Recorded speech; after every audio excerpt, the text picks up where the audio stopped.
episode is Phoebe Walters, co-director of Optimising Potential, a company that offers bespoke and dynamic coaching, consulting and training for individuals and organisations, supporting them to identify impactful and sustainable strategies to optimise their and their stakeholders' potential. Phoebe is a two-time winner of Management Today's 35 Women Under 35, an assessor at the University of Cambridge Institute of Sustainable Leadership, a course called Women Leading Change, Shaping Our Future, a visiting lecturer at the University of Bedfordshire on the foundations of gender equality, and a leadership fellow at the prestigious Aspen Institute. Prior to founding Optimising Potential, Phoebe was a corporate investigator specialising in complex litigation and arbitration support, asset tracing and recovery, and enforcement.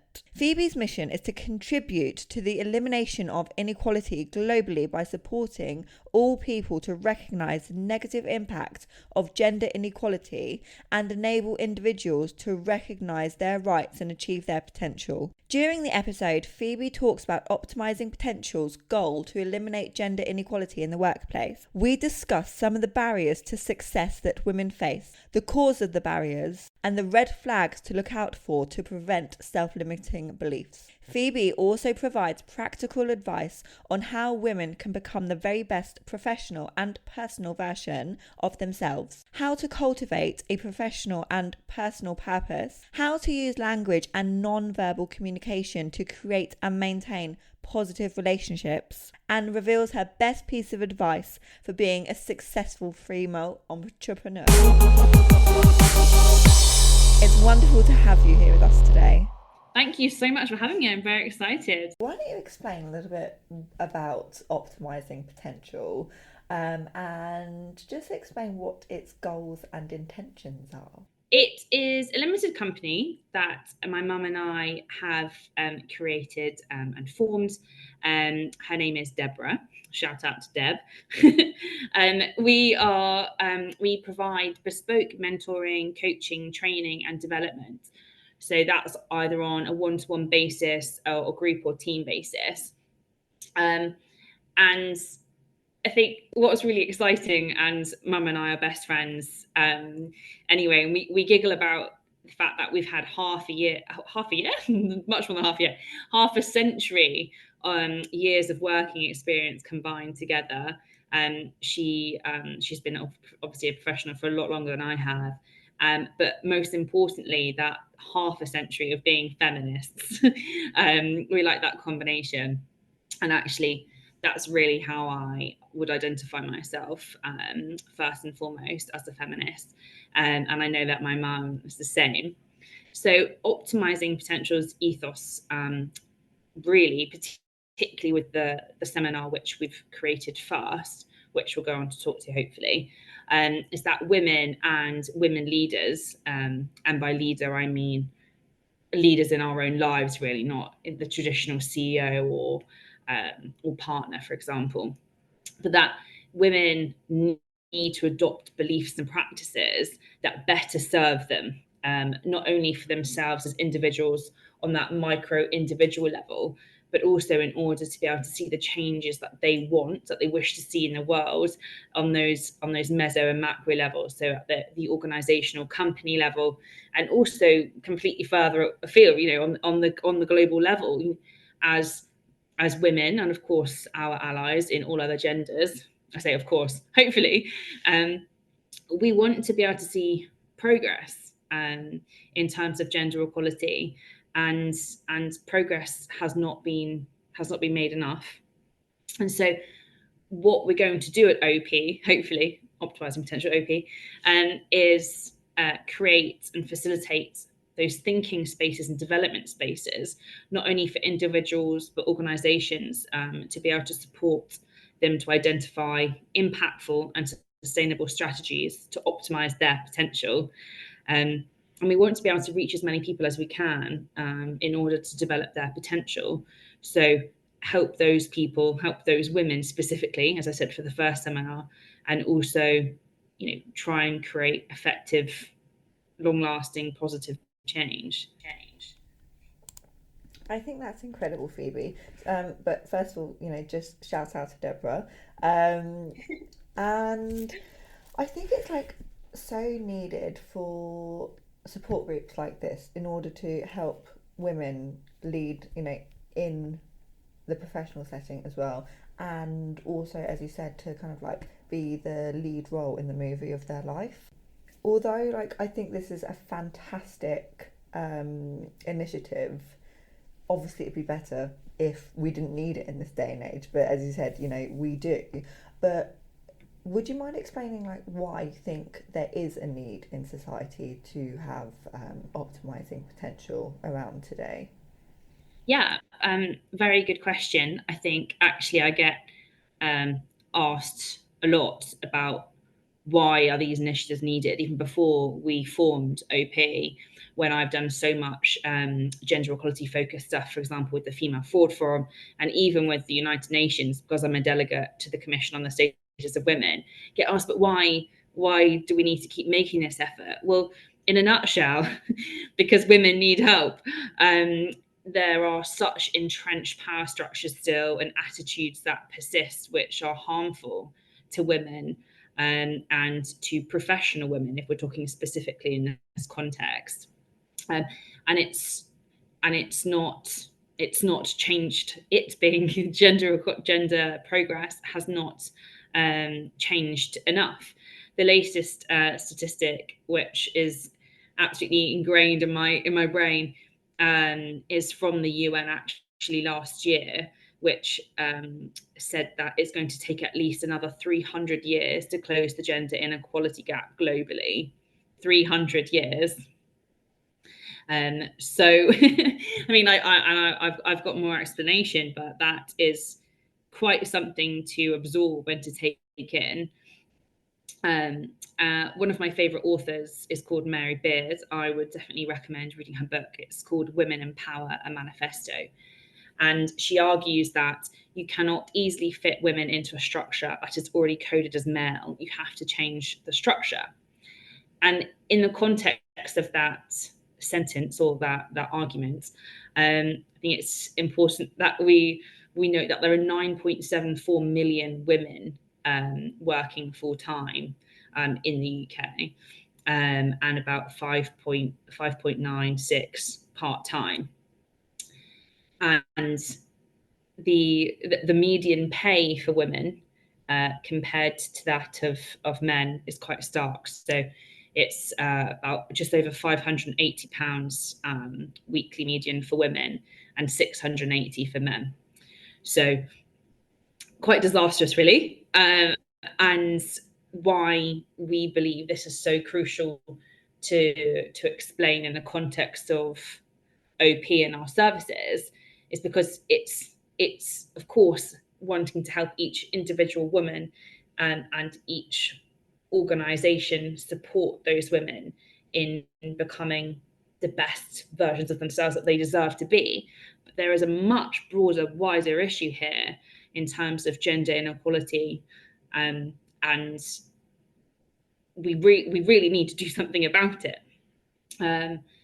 Across the scale in the UK, millions of women are less economically active due to a variety of reasons. And it's not surprising, but mostly that's because they're looking after family or the home. Here's another stat for you. I love a stat. So 1.5 million women between the ages of 16 and 64 are economically inactive. In terms of looking after family or home, only 0.2 million men are doing the same. Now, of course, being a feminist is all about having the choice to do what one would like to, but there are barriers to women which mean that they have to choose to do that when sometimes they don't want to. And so we want to help women help themselves. And as I said, we want to help organizations support those women. And a real way that we can do this is by being able to be the harness for women to be able to tackle their self-limiting beliefs. No filter. So Optimised Potential is officially launching early this year with its first seminar, Harnessing Your Potential. Would you please briefly introduce the seminar? I would love to. We took a while actually to name the first seminar, because the whole point, of course, of our existence is to optimize your potential, but we really wanted a specific name, because this first seminar program is focused solely on those individuals who identify as female. And we thought, well, what do we want to do? What do we think needs to be done? It's to be able to be a harness for those women in order for them to reach their potential. I have a real issue with the word empowering, actually, because I feel that it's quite, what's the word? Like, it's too much putting something onto someone else, whereas we want to support that individual to be able to identify their own power, to be able to then use and flourish their own power, as opposed to me saying, Steph, I'm going to empower you. That's absolutely not what we're wanting to do. So yes, the first seminar program is called Harnessing Your Potential, and it consists of 4, I would say, pretty insightful and impactful modules. Why I'm so excited about Harnessing Your Potential is because Mum and I are bringing lots of coaching and consulting experiences together with academic studies and teachings, which is more unusual. There's usually either one focus or the other. And what's really inspired the academic side is from my teaching, which I do at Cambridge, at their Institute of Sustainability Leadership, which is on a course called Women Leading Change, Shaping Our Future. And I completed the course myself in 2022, and then was asked to become a faculty member. And it's absolutely brilliant. And I adore studying, and the idea that these academic teachings can be combined with coaching and consulting to really bring out the best in women is fascinating to me, and I could really rant on about it for hours, so I won't. But the 4 modules, so I'll just tell you the names of them. The first one is understanding our personal and professional selves. Then we move on to cultivating purpose. Then we move on to creating and maintaining positive relationships, before finishing with a really self-reflective and culminating module called strategies to maximize your impact. And as I said, this is focused on individuals who identify as female. Optimising Potential wants to be able to launch seminar programs for all genders going forward, but this is where we really think that the most support is needed for organisations and indeed those women themselves. And the very core of it is that in order for women to reach their potential, we believe, in addition to occupying the role of transforming businesses and society, we need to understand our self-limiting beliefs, and that those self-limiting beliefs have developed often from a very young age, and often in response to gender expectations and structural inequality. What are some of the barriers to success that women face? What a question. I'm going to do a PhD next on this. Because you've spoken about self-limiting beliefs, so I mean that's got to be a number one key factor, or the number one factor. Yeah, it's certainly hugely influential, the self-limiting beliefs, in terms of barriers. I think what for context, we know that women have and always will face unique challenges, right? Especially as the patriarchy remains such a powerful force. And that's not me being a man hater or any other gender hater at all in the slightest. I think we need all genders to form the solution to close the gender inequality gap. But it does mean that women face barriers from those external organizational meso factors as well as their internal self-limiting belief factors. So I think what would be probably helpful, if you agree, is that we define what a self-limiting belief is first, because although it's quite a simple phrase, not actually that many people, when I discuss it, can define it. So Mum and I believe that a self-limiting belief is when someone who believes something about themselves, and they believe that something because it has been said by someone who is significant, and at a time which has been particularly significant, and those can happen at the same time quite a lot. And then as an individual, we then choose to believe onto that belief that the someone has told us at that some point, without challenging it as a personal truth. Now, we can understand why that happens so much when we're younger, because of course we're more influential and more vulnerable.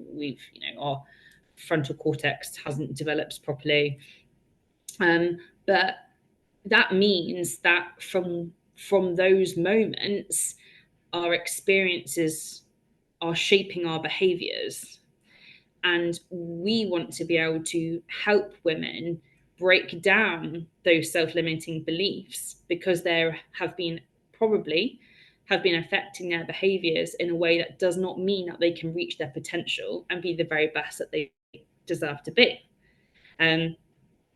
So one example is that studies have confirmed it's a common perception among women that men have trouble hearing women when they speak. And most women, including myself multiple times, have experienced moments at which a suggestion is ignored in a meeting, or you put your hand up, or you butt in, if it, you want to put it like that, only for a man to then later make the same point and be applauded, when actually the woman was ignored. So if we break it down, if the woman then doesn't speak up, it may have something to do with that they've been told they've been too loud as a girl earlier in their life, or as a gender perception that women shouldn't be aggressive. I mean, we hear that time and time again, that we shouldn't be bolshy, when actually, no, we're being bold and we're being confident.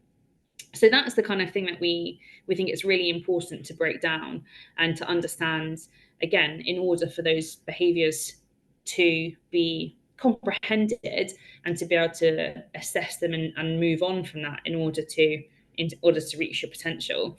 And one other coaches I will mention are the ones who wrote How Women Rise. So Sally Helgerson and Marshall Goldsmith. And this is specifically about high achievers, both men and women, and how they develop behaviors that undermine their ability to have a positive impact. So absolutely in line with optimizing potential. And the book identifies 12 common habits that women in particular develop in response to experiences that they've had in the workplace and in society. So super, super important studies for the work that Mum and I want to be able to do with our clients. So I won't read out all 12. I don't think I remember all 12, but a couple that I've jotted down are such as building relationships but not leveraging them, reducing the physical space that they occupy and using language minimizers such as just, small, quick. And it's something that I always told my analysts and associates, actually, when I was in a corporate environment, office-based job, to get rid of just, I just want to get in touch with and stop apologizing. So all of things like this are self-limiting beliefs. But to go back to your specific, question, they are also something that are barriers from the organizational point of view as well, which is positive because it means that companies can help and really support progress.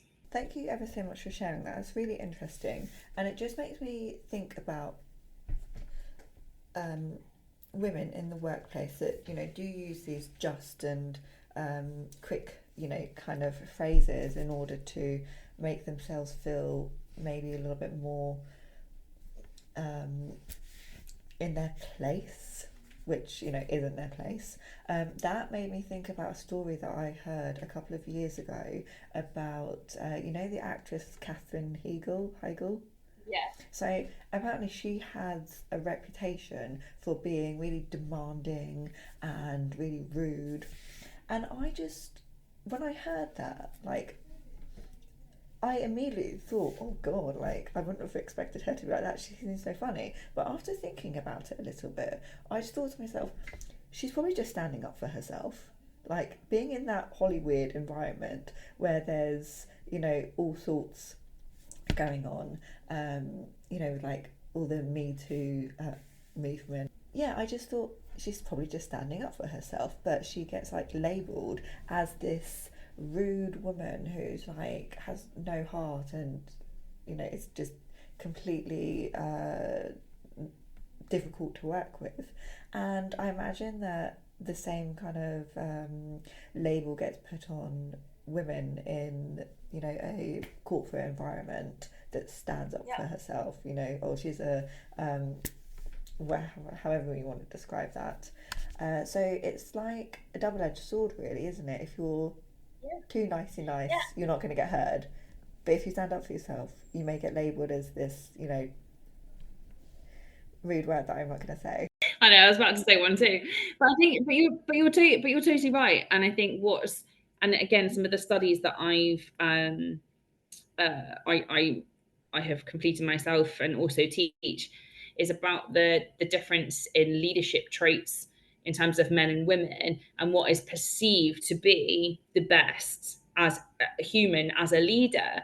And when surveys are completed, and this is however many years ago, and the present day, when someone says about a leader, they're like strong and indeed loud and actually big, and they use up a lot of space. And these are all attributes that are linked to a man, actually, and including having a lower voice as well, is supposedly linked to being a better, and inverted commas, leader. But the truth of the matter is that the studies suggest the best leaders are empathetic and they are communicative.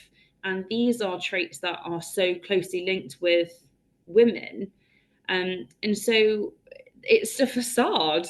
The best leaders, of course, don't necessarily need to be male or female. I'm not saying that, but we really need a balance in order to create better working environments and indeed better societies. So, what are some of the self-limiting belief red flags that I might look out for, which would make me a candidate for OP mentoring, coaching, or a development session? That is a very good question, Stephanie. And I think it's something that I'm sure your audience will really be wondering. What is it that I should see as a trigger so that I know I need some coaching or mentoring or training? And I wish there was a more simple answer. But actually, the thing is, a lot of people don't know what those triggers are until they're asked the questions. Um, that's because a lot of this stuff that we're talking about, the self-limiting beliefs, are so deep-seated within ourselves and have been developing and building up over years, um, that in order to be able to reach the point in which you achieve your full potential, those rooted beliefs need to be unearthed, reviewed, and assessed. Um, I think that it would be highly unusual for anyone to be able to sit and think, oh, this is, I need X because of X, X, X, X, if that makes sense. And that's natural. We need, what we would call thinking partners. So someone or some people to be able to be that harness, going back to that word, in which we're able to explore. Um, I think in order, you know, I think in order for anyone to think they want mentoring or coaching, the first thing is to know that, you know, self-limiting beliefs aren't a negative trait. I think that some people could think, oh gosh, well, I don't particularly want to admit it to anyone else, let alone myself, that I would have any weaknesses or vulnerabilities, particularly, as we know, Steph, in the city, in the corporate environment, which is incredibly cutthroat and competitive. We all have self-limiting beliefs, but I think what's obviously amazing about it is that you can work on them, and let go of them. I think also, going back to the phrase you used, kind of red flags, I think if anyone wants to really be able to achieve their full potential in a professional and or personal environment, it's about investing in yourself, um, and understanding that, like with anything, like with our health, going back to my cough earlier stuff, or or our mental health in terms of therapy, or, you know, eating well, etc. It takes time and it takes real investment in us as humans, and I would encourage anyone to do that, because, you know, we want to do the very best that we can. Okay, so again, using myself as an example, how can I, as a 32-year-old woman, start to tear down self limiting beliefs and barriers to success to become the very best professional and personal? Um, Firstly, I think you're amazing as you are. I think, as I've said, like, of course, this is a business. OP is a business, but at the very core of it, of OP, is two feminists who absolutely want to help other women. Um, and, you know, I think the very first step is understanding that you will have been sitting with self-limiting beliefs for most likely decades. Some people will have a deeper understanding of what they are, some won't. Some will have an inkling about what they might be, but wouldn't know how to articulate what it is or what they are. And that's okay. That's absolutely fine. That's what we're here for. And yeah, again, perhaps repeating myself slightly, but the next step is about understanding, like, truly appreciating that we need to invest time in ourselves. And, you know, I'm quite a visual person, so I almost see it as kind of extrapolating or demystifying, detangling the beliefs in our bodies, in ourselves, um, and those parts of our psyche, kind of straightening them out a bit, understanding them, and then understanding how to be able to use those parts of our character or those beliefs, for our future success, and to break down those barriers that we have in ourselves. That visual might have been slightly wild, but that's how I think sometimes. Um, I think a point also, you mentioned both professional and personal selves. Sometimes they are strongly interlinked and sometimes they're not, and that can be, um a cycle throughout our careers or our lives. And I think it's fine to understand that, you know, we might have a best professional self for a few months or a couple of years, etc., and perhaps not then the best personal selves. I also think it's really important to recognise, that our best personal and professional selves are likely to be linked, but actually aren't always, and understanding that that's fine too. Um, and if anyone or, of our clients, for example, come to us and want to work on a specific, I don't want to say issue because it makes it sound negative, but a specific subject or a specific belief that they've had, then that's also fine, and we can work on that, and then perhaps expand it. So it doesn't have to be overwhelming. It doesn't have to be completely all-consuming, because that can be quite daunting and scary, actually, if we're wanting to deep dive. And a final point on this question is that it's super important to remember that these beliefs can also be self-enhancing and not limiting, and that, we are all about supporting others to reach their potential. And of course, it's just as fundamental to recognize the totally wonderful traits that everyone has and the skills that people possess as well. This isn't a self-attacking exercise. It's meant to be a real investment and a genuine, authentic journey to help. Can you give me an example of a self-limiting belief that is, in fact, um, helpful? How did you describe it? What did I say? Self-enhancing. Yeah, I think, well, what I meant is that we can have these beliefs about ourselves, and they can limit our behavior, and they can limit our thoughts and therefore behaviors. But actually, we can turn them around to be self-enhancing as well. So, I mean, the one I've been told, which you will not be surprised at consistently, is that I'm too, which is a word I don't think we should use with anyone, to this, to that. I think we are just who we are, and we should love it. Is basically too much trouble, or too much of a rebel, because I really, really want to challenge the status quo. And I have always been very lucky in that I've had my mum as a unofficial coach and mentor for my whole life. And therefore, I've been able to really understand what my self-limiting beliefs are, and therefore how I can change them. But if I had been told my whole life, indeed as I have been, that I've been too loud, too bold, I would want to take that and to change it into a self-enhancing belief by understanding how to utilize it in the very best way I can, and um, and therefore being able to reach the potential through that change. Does that make sense?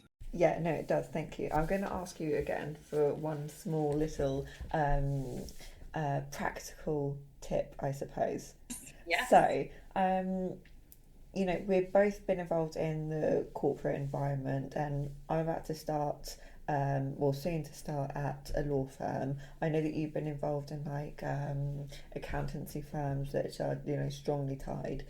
Um, when I speak to other future trainee solicitors and other people in the corporate environment, junior people, um, a self-limiting belief that I have heard once or twice is that people fear that they're slow and they won't be able to keep up. Now, to me, that sounds like a self-limiting belief, right? I mean, there may be some aspects that are truth to it. That there may be some truth to it that people can work on, but everybody works at a different rate, and everybody has got skills in one department, and not so much the next, and it just balance the people's different skill sets bring different things to the company, so that's understandable.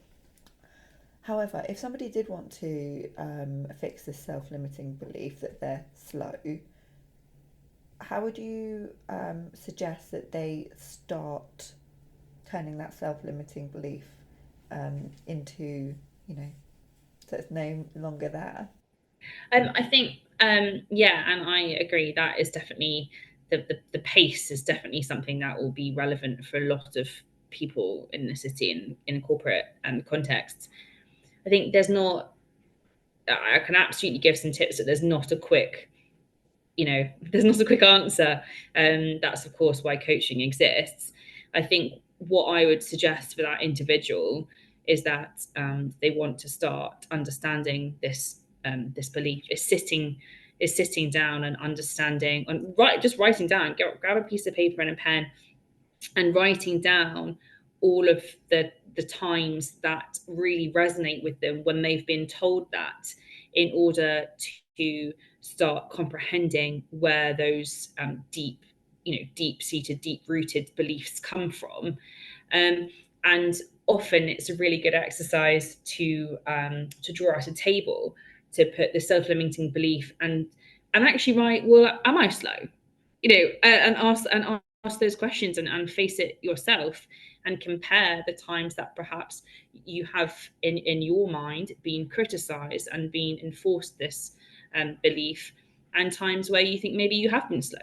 And then we start to see the the difference between the reality, to create your own narrative and the narrative that has been put upon you. And that's a really crucial difference to be able to recognize. That's how I would start. I think that's really useful. Thank you. I think that's like really great advice. So thank you for that.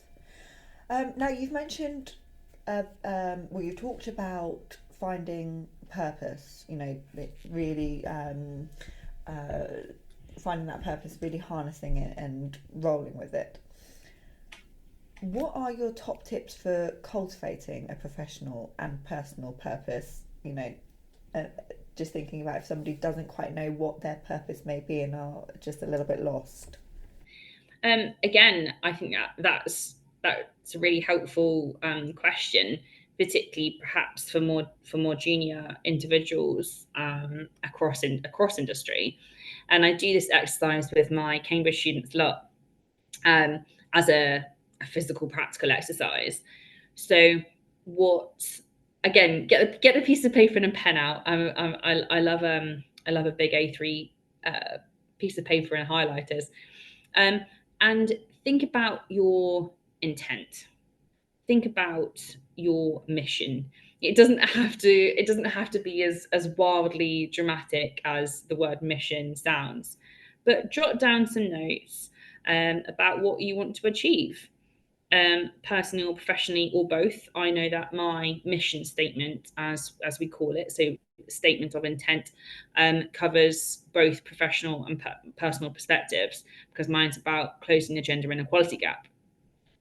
And then think about what it is that you are wanting to get out of that intent, and then your purpose starts to form more, from those key words and what it is that you want to do, to what it is that you want to achieve. And it's not often a simple process and be able to sit down and then write a 100-word statement in one go. But it's a really good exercise, again, to put your ideas onto a page, to be able to actually physically see what it is that you are wanting to set yourselves. A tip I have for this as well, I think, when you get past the kind of put all the words on the page stage, is be assertive. Be assertive with yourself. Do not, of course, this takes lots of work, but try not to doubt yourself. Stay away from language such as "I will try to do X" or "my goal is to attempt to do X." And what I say to my students is use strong language. Use "I will." And I will support X. I will achieve X, not try to or attempt to, because language is so important, in terms of how we understand ourselves, and it will really help with confidence with your own goals, and therefore being able to not only ascertain your purpose, but to be able to articulate it, as well. So, how does a woman's use of language and non-verbal communication to create and maintain positive relationships differ to that of a man's? Super interesting again. Thank you. So language and gender is really sensitive, super sensitive, and ever developing topic. And studies are being completed consistently on this, specifically regarding gender. And as we know, the very core of it, words we choose, a bit like I was saying in terms of the self-reflecting purpose exercise, and they can really shape opinions and expectations of ourselves and others. And language can also act as a barrier to change, for ourselves, and on a more meso macro level, in terms of those deep-rooted injustices such as gender inequality. Again, a bit like I've been saying throughout the interview, the wonderful thing with language is that we can shift it. and we can understand it further to be able to help ourselves. And it's a massive subject. I could do a whole podcast on language, so maybe we do one of those as well. But so for an example, studies have found that women's language is more hesitant and apologetic. So linking to what I was saying earlier in terms of just or sorry or those diminishing words. It's not that the differences between women and men's nonverbal communication language is the problem. But what is the problem is that there is a value attributed to speaking rather than listening, and assertiveness rather than questioning, and that curiosity is concerning. That's what is potentially damaging, and the difference between male and female language and the ability or lack thereof to create positive relationships. We know about the old boys clubs, we know about the new boys clubs, and how individuals who identify as men have traditionally communicated, because a lot of them are in fact all the same. And the research, again, a bit like the leadership point earlier, infers that masculine approach to language is advantageous, while women's choice of language and prioritizing listening over speaking is less authoritative. And that's what we really need to be careful of, and we really need to understand, not only as individuals, as women ourselves, in terms of developing and optimizing our potential, but also for organizations to really, really comprehend, to be able to create that psychologically safe environment for all employees, and understanding those niche differences and also admitting them. I think there are so many firms, chambers, whoever, who are a bit too worried to actually mention anything because they're scared to get it wrong. But we need to have the conversation still. And we need to, what I feel on a personal mission is that we need to really get it out there, that to have a more inclusive, sustainable, resilient society, there needs to be a finer balance between traditionally masculine and feminine leadership traits, and that goes to language, that goes to body language, and we need to talk about it. Talk about language. We do need to actually talk about it. It sounds like a difficult balance to get. You were speaking about men are assertive in the boardroom where women will listen more. And then going back to what you were speaking about earlier, how leaders are empathetic and, listen. And at the moment, a leader is described as, somebody who's strong. And I don't know if you use the word assertive, and that's not in fact what a leader is. So then for women to need to be more assertive, some of them, sometimes, and I'm sure there is a space for that, but it's finding a balance between being assertive but also listening and not being labelled as bossy, but then also not, stepping back too much where you're listening too much and you're not putting yourself forward.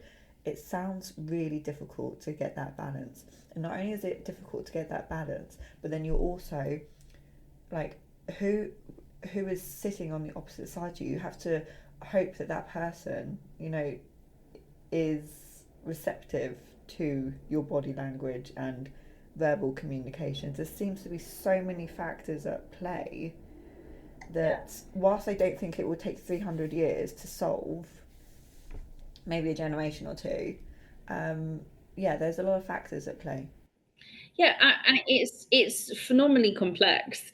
It is, and that's why I believe it's so crucial to tackle the problem of, and it is a problem of, gender inequity and inequality in the workplace by those two main strands. It's supporting the women and it's supporting the organizations to understand what they need to do in order to create those psychologically safe environments so that women, and indeed all genders and all diversities, can be their authentic selves in order to then be the very best that they can be.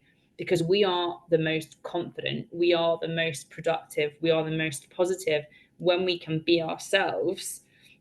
And that will have huge benefits to companies, and not only from you know a genuine operational point of view, but from a reputational point of view and a financial point of view. There's a huge business element of this as well. Of course, at the very core, I want to help women and I want to close the gender inequality gap. But actually, there's a practical thing that we can say to organisations. Look, if you support your women in the way that they need to be supported, it's going to have an incredible effect on the cash flow, on profits. Because, well, for all the reasons I've said, from a reputational point of view, from an operational point of view, from a financial point of view, for the employees wanting to stay there. And